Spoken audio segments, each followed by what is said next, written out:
I know that over the past few weeks, many of us have been feeling rather isolated from our families, from people that we love and care about.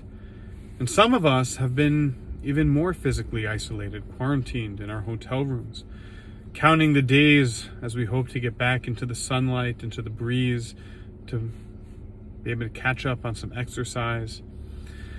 And so I'd like to share with you a brief word from my sacred tradition in the book of Genesis. When Joseph's brothers throw him into the pit, the biblical text in the Hebrew says, V'habor reik ein bo mayim, which translates to, and the pit was empty. There was no water in it. Now, in my tradition, we don't believe that the biblical text ever utters redundancies. And yet, we're confronted in this text with an apparent repetition. If the pit is empty, of course there's no water in it. Why add that qualifier?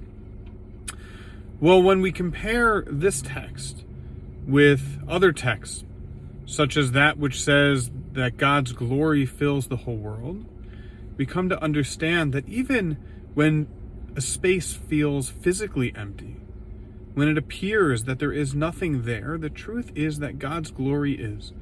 God's presence fills the whole world, and that presence of God which dwells amongst us here in an immanent state is with us even in those moments of loneliness.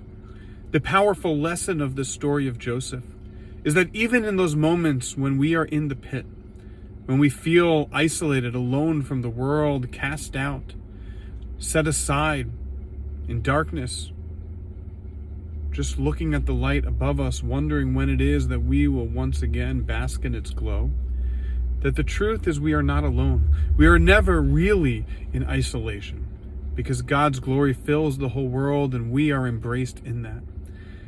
And so in these moments when you might feel alone, in these moments when you might struggle with that sense of isolation, I implore you to remember that God is with you, that is not just a cliche saying, that if you focus, if you try to create a sacred attunement, you can truly feel that presence embracing you, loving you and holding you, sitting with you in your rooms and being present with you as you walk towards the light.